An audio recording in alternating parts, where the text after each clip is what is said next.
बाजार से आज हमारे मार्केट्स के लिए कैसे क्यूज हैं। तो शुरुआत हरे निशान में ही गिफ्ट निफ्टी ने की है। फिलहाल हम देख रहे हैं 34 अंकों की स्ट्रेंथ आ रही है, 24,240 के पार है।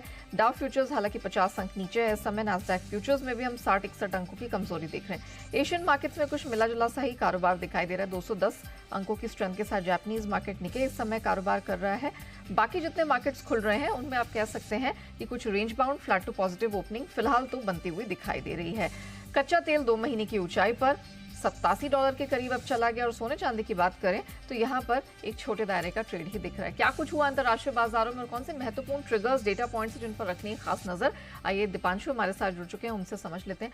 दीप, मॉर्निंग। कल तो हमने देखा कि अच्छी क्लोजिंग रही है, डाउ नास्डैक कुछ भी देख लें, क्या फैक्टर रहा है और अब यहां से कहां नजर रखनी है? कुछ परेशानी नहीं है।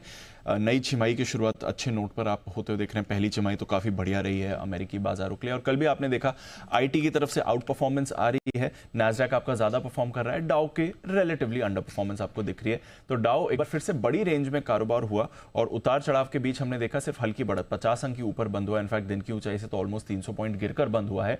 बट उसके सामने नास्डैक पर आपने शानदार आउट परफॉर्मेंस देखी है। नया क्लोजिंग हाई आपने नास्डैक पर बनते हुए देखा है, 0.5% की बढ़त है, डेज हाई पर बंद हुआ है। तो जितनी भी चीजें आप कह सकते हैं अच्छा है। थोड़े दिनों से हम देख रहे थे रोटेशन हो रहा था, डाउ वापस थोड़ा एक्शन में आ रहा था, नास्डैक में नरमी थी। कल वापस आईटी स्टॉक्स ने कमान संभाला है और उसकी तरफ से बाजार में एक्शन रहा है। S&P 500 भी आपका पॉजिटिव था, हालांकि रसल 2000 में कल ½ % की गिरावट आपने जरूर देखी है। थोड़ी मुनाफा वसूली वहां पर हुई है, बट नेट कोई ऐसी परेशानी के संकेत नहीं है। स्टॉक स्पेसिफिक एक्शन था। टेस्ला में कल 6% का उछाल आया है, क्योंकि पिछली तिमाही में सेल्स काफी अच्छी रही है, जो कार्स की डिलीवरीज है वो काफी बढ़िया रही है। मॉर्गन स्टैनली ने एनवीडिया पर अपना टारगेट बढ़ाया है। एनवीडिया का शेयर कल आपको एक्टिव दिखा।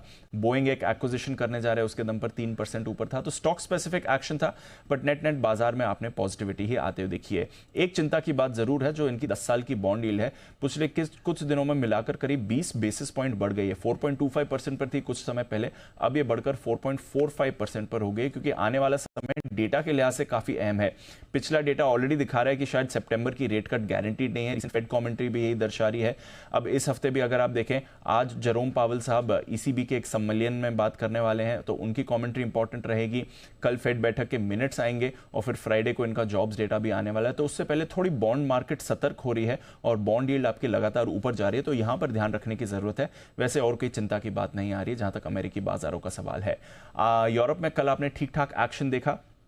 एक तो ईसीबी सम्मेलन चल रहा है, तो वहां से कमेंट्री यूरोपियन मार्केट्स के लिए भी इंपॉर्टेंट रहेगी। साथ ही आज इनका इन्फ्लेशन डेटा आने वाला है, तो उस पर भी बाजार की नजर बनी रहेगी।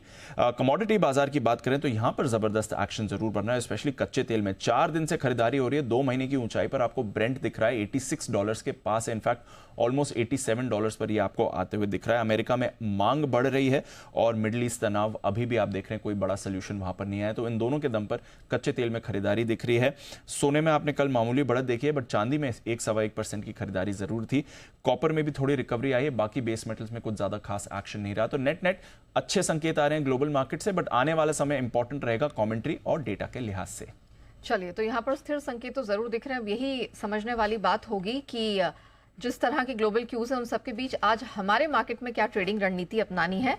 और इससे पहले कि